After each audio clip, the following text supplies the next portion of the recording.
Good afternoon, everyone, and welcome to Red Hat Forum EMEA Virtual Experience. My name is Brendan McErlane, and it's my pleasure to be one of the presenters for you this afternoon. But I would like to first of all introduce this gorgeous lady to my left, Stephanie Shiraz. Please introduce yourself to the group here today. Great. Thanks, Brendan. I am thrilled to be here with all of you. Thank you, everyone, for joining the EMEA Forum. And of course, Brendan, I'm thrilled to be here with you. There's nothing I love better than doing these presentations jointly with you. I agree. Well, everyone, you can clearly see that Stephanie and I are delighted to be here with you today. The forum is an amazing opportunity for us here at Red Hat to talk to you about everything that we love at Red Hat. And our focus for today is sustainable innovation, particularly here. How does open source help to shape a more sustainable tech world? We will start with our presentation in just a second, but I would just like to request that if any of you want to join in the chat, please do so. That's what it's there for. There's a lot of Red Hatters online to help you with any queries you may have. And likewise, if any of the topics that we raised today are of interest to you, we would love to see you submit your questions, and we will try to pick those up for you at the end of today's session. Otherwise, please enjoy the session. And Stephanie, why don't you get us started today? Excellent. Thanks, Bren. All right, so let's jump right in. So as Brendan mentioned, at Red Hat, we love getting together like this with all of you because we do feel that you're core to our community, but we also love open source. Open source is what we believe in right down to our core and our roots. And so I wanted to spend a few minutes talking about what open source is really all about, how it gets done, and the core principles behind it. At its really fundamental level, open source is all about how do you create an environment where all innovators are able to build software together and it's sustainable going forward so that every innovation comes in and builds upon the next innovation so that it continues to grow and add value. And that has to be done in a really intentional way, which means there have to be some core values to make that happen. And this is a glimpse of really kind of those foundational principles. And I wanted to spend a minute to step through them. First of all, transparency. Transparency means open, clear access to innovation. It's about communication and having visibility to how decisions are made. Inclusivity is also critically important, particularly if all innovators feel welcome and embrace the opportunity to engage. And there have to be rules of participation. And I know that sounds a bit contradictory, but in order for it to be sustainable, the innovations can't be just benefiting one small group or one small person. It has to be on behalf of the community. That's what encourages everyone to continue to come back and innovate together. Third is about adaptability. How do you build in flexibility, the ability to have feedback loops, to learn as you go, and to continuously adapt and move forward for things that are relevant? And collaboration, pulling together, working together, communicating together, and providing that feedback to each other and being open to getting that feedback, both contributing it and accepting it. And finally, it does all come down to having a community. It's about a community where everyone engages, they understand clearly what they're trying to accomplish, and there's a shared purpose in that view. So now as we look at how we move forward to how it actually gets done, the core principle is that great ideas can come from anywhere, truly anywhere. And you have all these inputs coming in, and how do you open up these channels so that innovators feel like they can participate? Now the real magic happens at the connection points. The connection points is where the communication has to happen so that one idea comes in, the next idea can build upon it, and then it starts to be sustainable and to grow together. And none of this innovation happens without the innovations choosing to come and participate. And this is a bit of a unique piece for open source because not only do you have to encourage them to come in and engage, but the innovators can come in and engage largely in open source in the way that they choose. They can be as anonymous as they choose to be because largely they're represented by their code. And that's a really interesting thing to think about in open source because folks come in, they can choose their username and their code can represent them. And to some degree, that helps in things like unconscious bias. It can put some of those issues to the side and allow folks just to focus on the technology. But at the end of the day, all of these innovators are people, and they have much more to contribute to a community and an open source community than just the code that they produce. And that's something that at Red Hat we feel very passionate about. That's what we look to do at Red Hat, is to build upon this community view of it's not just about the code that the innovators produce, but how do we create an environment where Red Hatters can come in and they can participate with their whole selves, not only their code, but what they contribute to helping others communicate, how they help others bring forward their ideas. That's where the whole community comes together, where they can engage and we continue to grow.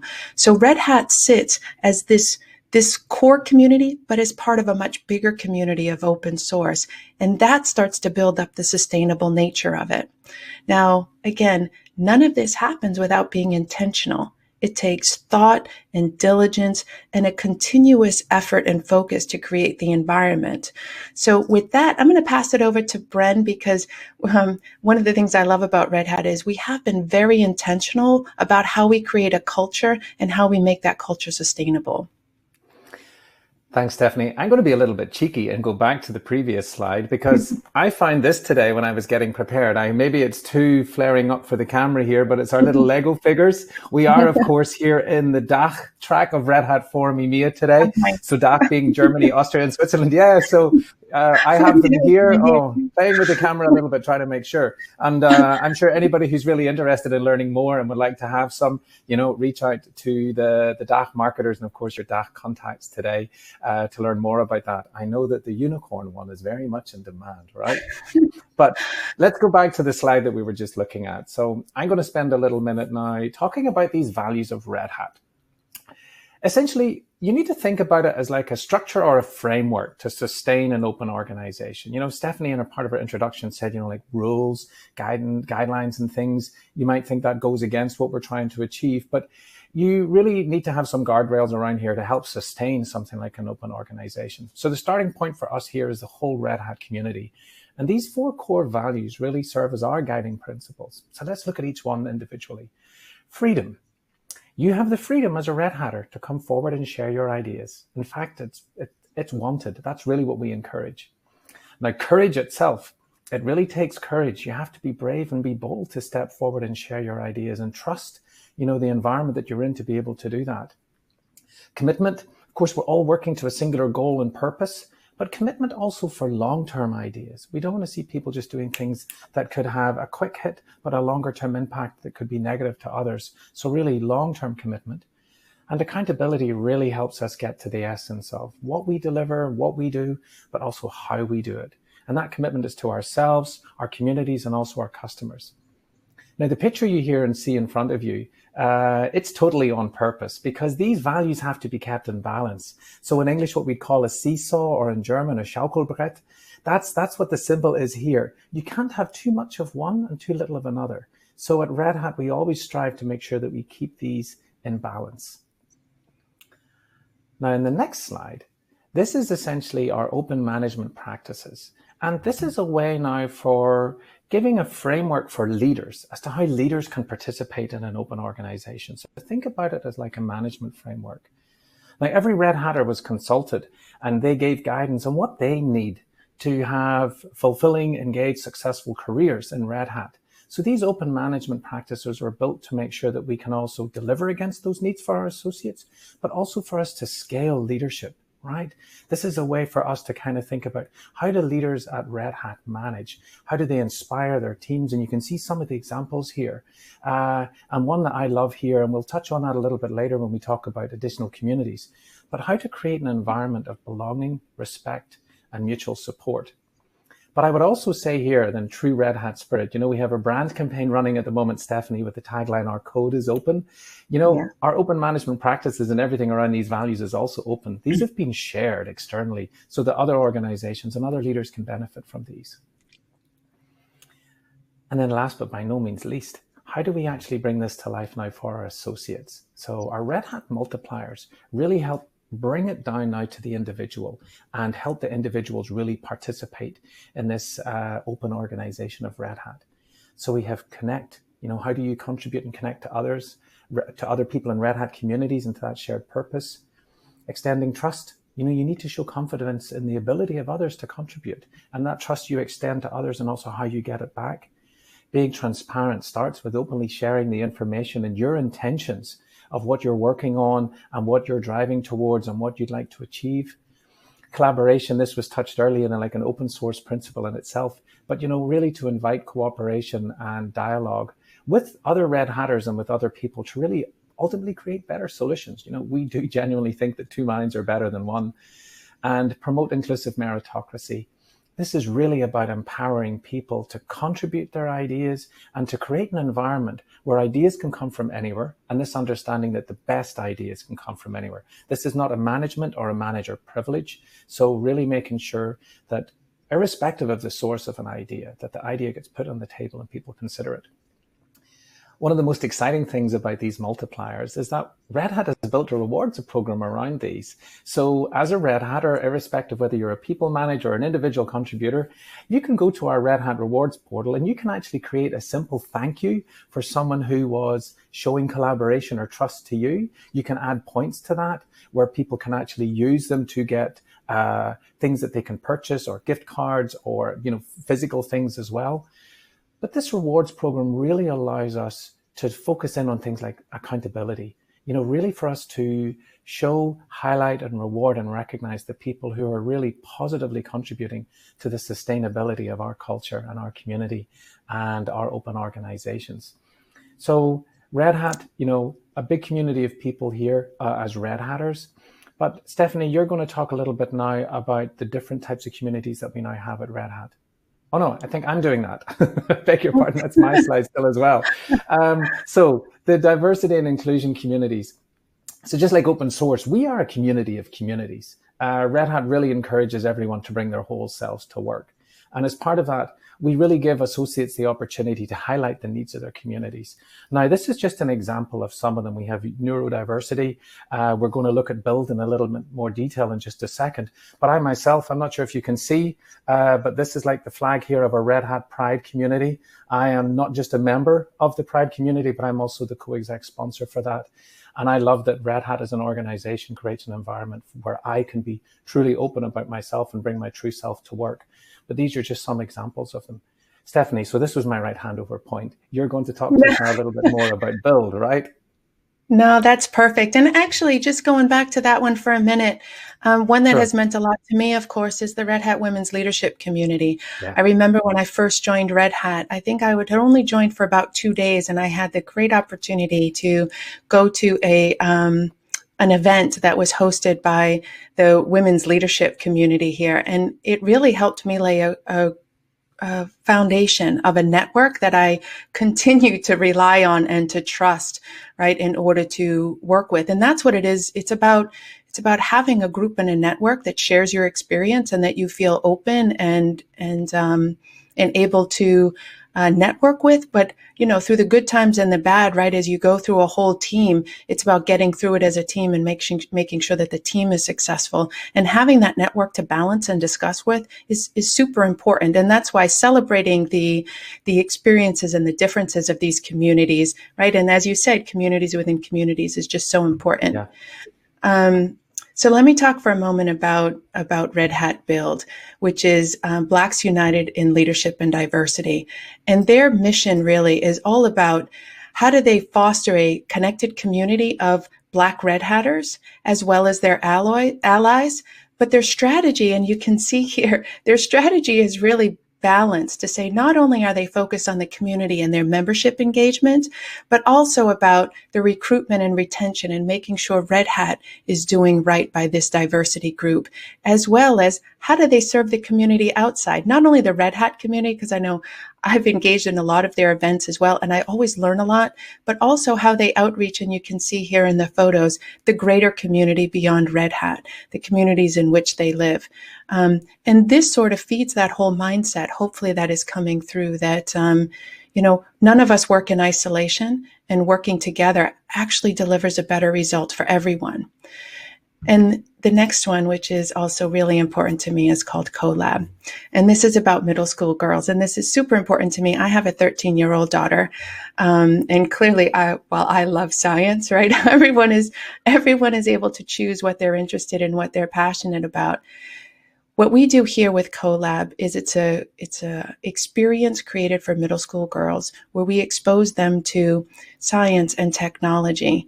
And while the intent is never really about making sure that everyone becomes an engineer or everyone chooses to go into science, it's about giving them enough exposure so that whether they choose to pursue science or technology is a choice. It's a choice that they made.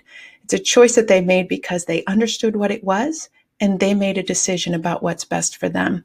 And to me, with all of this, that's the most important thing, is to create enough exposure so that people own their choices and that they can choose what is best for them. And that's why Colab is great. I mean, some of the experiences that you see the girls go through and what they learn about not only the technology, but what they learn about themselves and how to work with others is just so rewarding. So now I as love we that. And Stephanie, I should also properly introduce you with your doctor title as well. This is why you are such an amazing example of someone who can truly inspire a community as well. So, and in terms of what you're doing with Colab and sharing with us that you're also a mom, but, you've enjoyed a real strong career in science and technology. And it may not be for everyone, but giving people that choice. I love how you spoke about that.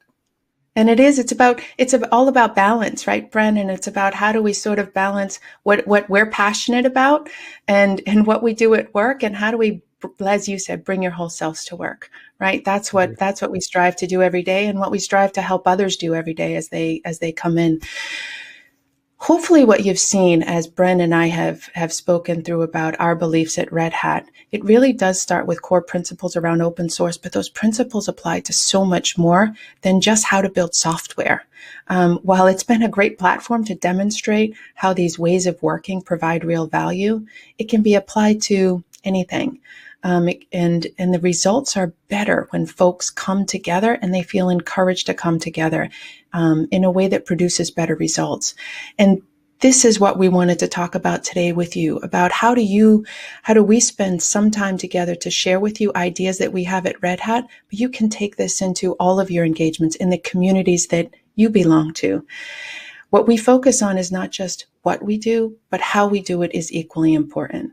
And that feeds into the results, and it feeds into what we can do tomorrow and how we make sure that we're prepared for the change and the innovation that we're going to deliver going forward. So with that, I wanted to come to this chart. This chart is a bit about some things that hopefully you take away from this brief discussion that you've had here with Bren and I about how you can rethink the way your organization works, how you work with others, and how you can come together to bring forward the best of what you have to offer, but also what everyone else is bringing forward. And these are some key things that we focused on and Bren and I thought were important to talk about. First, it's, and I'll step through a couple of these that are really kind of core to me, but Bren, feel free to chime in. Sure. Willingness to me is all about trust and sharing information.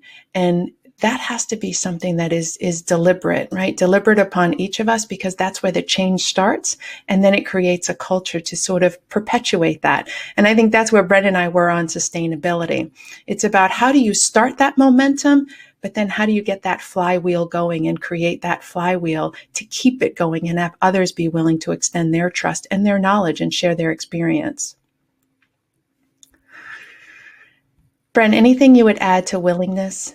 I think willingness is, I'm going to use a word that I learned from you, Stephanie, which is intentional. To do things with intention, to really make a conscious decision about what you're going to do, because I believe that is also infectious with other people. So what you want to get involved with and your willingness is going to pull other people to you. So if we look here maybe now at the second one, appreciation, how can you help build that willingness with others? It starts by showing your appreciation. Again, I truly believe that, maybe this is kind of my belief system, but what you put out into the universe is also what you get. But taking a moment to say thank you or asking someone a question about something they've done, think about yourself and how you respond in your life outside of work. That's what people respond to best. So being able to show that appreciation and an appreciation for the others around you that are working that you may not even have much connection with, but an appreciation that what they're doing, they've been asked to do, and someone is trusting them with that. And instead of contradicting what they're working on, ask them for some time to help you understand that, as opposed to just, being judgmental or whatever about what you may be seeing or hearing. And I think, Stephanie, sensitivity, this is one that I had wanted to talk to you about, and maybe we just do this now when we're on this slide, but sensitivity is hard in the virtual world that we're living in today, right? It's really hard. I think we all came into this. We had worked in an environment where many folks were remote, but then we suddenly, with the introduction of COVID, all went remote. And that ability to connect and to really show sensitivity, not only to what folks are going through within their families and their work, that all got much harder, but also how do they just engage, right? How do we understand what they're going through? I think this whole move to virtual has been interesting, kind of on two fronts. Never have I known more about other people's personal lives, because now you see their kids and you see their pets, and they have a cat who happens to walk by the screen. So you get a visibility into their world that perhaps you didn't have before, but it also becomes a bit harder to actually get that kind of third sense about how are they doing today? How are they feeling today? Where are their emotions at? Where are their passions at? And this comes back to, I think, more important than ever, is stopping to take the time to ask. And this comes back to creating that opportunity of willingness for people to share. How are they doing? What are their emotions? What's going on with their families? What's going on with their community? And I know with an international role, right, it's even tricky, right? Because the countries are all different. What we're experiencing in one country is different from another. And understanding that has created an opportunity for us to share in a way that is quite different, because we are all going through this together, and it is all very, very new for each one of us.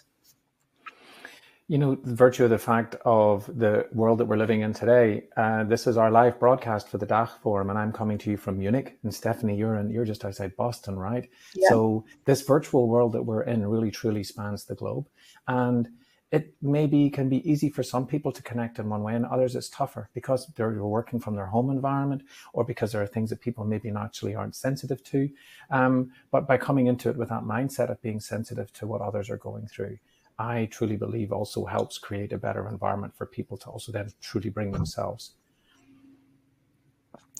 And then moving toward knowledge, and maybe we can touch on this one. We talked about the what and the how, and this to me is most important with knowledge. Both what you share in your knowledge and your expertise, that's key, right? And as Bren said, we look for people to come to the table with their ideas and bring those ideas forward wherever they sit in the organization. That's where the value comes from. But their willingness to share the knowledge, how you share that is equally important. How you share that in an open way that is inquisitive and curious with listening is very important to create that sustainable environment where folks are then willing to, one, ask questions, show what they're knowledgeable about, and equally show what they're not knowledgeable about. So as an organization, you can move forward. My belief will be one that I'll touch on. This can be one that polarizes people, but at Red Hat, we truly believe, as I said earlier, two heads are better than one. So bringing a group together to work on something, we have found through the 26-year history of our organization, but also open source communities for much longer than that, we truly believe that when people come together connected by a topic of passion or a topic of interest or something that they're working on collectively together, that their ideas and their collaboration do outperform people working in isolation. So that's another way where you can think about, how you can inspire your teams by encouraging people to come together. And they might even share their ideas in a manner that sounds hard for you in the beginning. We have this term where we say at Red Hat, let the sparks fly. You might hear a conversation that you think is a bit heated, but actually the people are getting to the point of what they really need to discuss. Everything's out on the table. As a leader, it's your job to make sure it doesn't go beyond that. But bringing people together where they can truly connect on those topics and share what they're thinking, and again, be themselves, truly represent what they're thinking, for us lines up here with belief that people coming together on those common topics will outperform others doing that in isolation. The whole thing requires trust though, Stephanie. Would you like to finish on that one? Yeah, I mean, trust underpins it all, right? And trust is something that we started this discussion around sustainability, and trust is what makes it sustainable. And focus on making sure that you earn that trust and keep that environment of trust day in and day out is what is core to making this all work. At Red Hat, we believe that collaboration, touching on that belief aspect, we believe that collaboration is not an option. It's actually the foundation of differentiation. And once you trust in that, you have to trust in your collaborators. You have to trust in that community that you're part of. And, as we said, the boundaries of that community, it's kind of a community of communities all the way out, whether or not it's in these diversity and inclusion communities, right, which celebrate the experience of those groups, into the Red Hat community, into open source communities. And then by all of you being here, you're part of our community here as part of our whole ecosystem, right? And how do we move IT forward? All of us going through a number of different things together, whether it be through the pandemic together, whether it be through changes in IT together. But this is what it comes down to, having trust in the ability that this will lead to a better outcome and that we can trust in each other to get there. Wonderful. Thank you, Stephanie. So Stephanie, while you were doing that, I was looking at the chat. So I'm going to do a couple of quick call outs before we finish up. First of all, thank you to those people who are active in the chat. So Christian Lavish, who's a Red Hat Accelerator, said he's very much looking forward to meeting you in the Ask Me Anything, Stephanie, on November 18th. So Christian, I mark that date in your calendar. You will have an amazing time with Stephanie here when you do that. But also to the other people who have been sharing their thoughts here. I would like to reach out now just to Ulrich gerne. So verstehe ich das richtig? Innerhalb der Red Hat Communities gibt es keinerlei Konkurrenz. So Stephanie, Ulrich is asking the question, and Ulrich, if I get this wrong, okay, German's not my first language, please then put another comment in the chat. But he's saying, like, have I understood you correctly? Inside Red Hat Communities, there's no form of competition. So I'm not sure, Ulrich, how to maybe just interpret that, but do you mean the communities that Red Hat works with now in open source, or you mean like the different communities inside, like the Pride, the Build, the leadership communities? What do you think, Stephanie? So I'm not sure, Brian, I captured the question exactly correctly. Yeah. I do think the diversity and inclusion groups, they sort of build upon one another, right? In order to create a community of communities where each community has its own needs, but those needs are met by that group.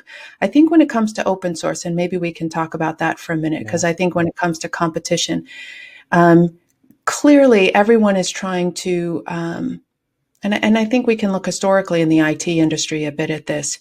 When communities come together to create a foundation that each community has its part, right? Each community has its part, whether it be the Linux Foundation as an example. Their focus is around the Linux aspect, which provides a foundation for many other communities upon which to build. But the sustainability comes upon the growth of those. Now, clearly, there's been experiences in the IT industry where there have been communities that have been founded where there is competition, either they're heavily built by partners. Ulrich has given us a certain feedback in here. Actually, he's talking about communities inside at Red Hat. So first, I'm sorry, I'm the rude one for interrupting you talking about open source, but I'd really love to use this window. So Ulrich has said, the single person's wanting to be better. So I'm interpreting that as, if you think about the different communities, do we have any competition between them also maybe trying to outdo each other or trying to put their needs ahead of others? And I think it's an interesting point, because Red Hatters, Ulrich, they really respect the culture that we have at the organization. So if someone tries to do something they don't agree with, they call each other out on it, right? Stephanie, with like our email lists and when the communities interact and engage with each other, this is almost self-policing. Although policing is probably too hard a word. It's self-care, self-sustainability, because people really try to make sure that no one person tries to go above and beyond another, right?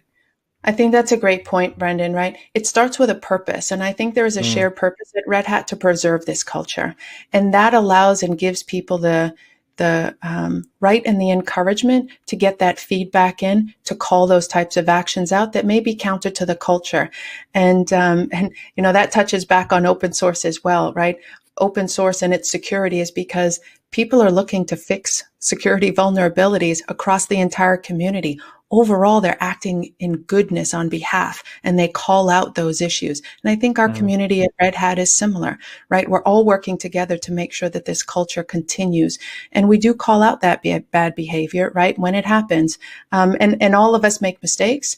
And when someone calls it out and gives us feedback, it's our opportunity to move forward and be better. But we all grow from that. We all grow from it, but it does come down to having a shared purpose. And I think what you talked about with our core principles and our values at Red Hat and how that sits at the company level, at the leadership level, and at the individual level, it gives us all the opportunity to have clarity of what that shared purpose is and how do we keep each other and hold each other accountable for it. And maybe just to finish on that, I'm just seeing a comment in the chat from Jos, our colleague here in the DACH team, who was just adding in a comment to say that a lot of this is underpinned by Red Hat's why. And Ulrich, maybe this is something you pick up in one of the chat rooms later on this afternoon if you have time, and I'll touch on that in a second. But, you know, Red Hat's why, our why is open unlocks the world's potential. And this is something that really becomes the highest level goal for Red Hatters. We all connect to it. We want to make everything better. And that's where this common respect with each other really does help make sure that people don't, you know, go past each other or do anything that is negative towards each other. Stephanie, we're at 30 minutes. Our time has flown by today, and I mean, we don't want to outstay our welcome from the DACH team here today. So, Stephanie, maybe I can wrap it up. Unless you have any final comments, I'm going to touch on logistics. But any final comment from you today? No, please go ahead, Brendan. I'm just thrilled everyone joined, and I'm thrilled to be a part of this event. Really. Likewise, same for me. So, of course, thank you from both of us for the opportunity to do this today. But it's my job now just to touch on what's next for you here as part of the Red Hat EMEA Forum virtual experience, and for those of you here in the DACH track. Now, I would like to just make a sensitive comment. We are very much aware of the terrorist attack that happened in Vienna last night. So our thoughts are with the victims and the people in Vienna and Austria. We are all very shocked and very sad. So we're thinking of you today, and we really want you to continue to look after yourselves during this. Thank you for being here today. Thank you for engaging in the topic. In a few minutes, so at 3:15 Central European time, there will be an after show get together or an apéro. It will be outside this Intrado platform, so no registration or anything is needed. I think if my colleagues can also drop that into the chat in terms of the link for people to be able to do that. But of course, it's also listed in the main agenda for if you go to the Red Hat EMEA Forum and then go to the DACH track, you'll find the link there. But it should be posted, it should be popping up in the track here now as well. Other than that, on behalf of Stephanie and myself and the DACH team here, thank you very much for joining us today. Apologies for going 2 minutes over time, but look after yourselves and enjoy the rest of the forum today. Thank you very much. Thank you.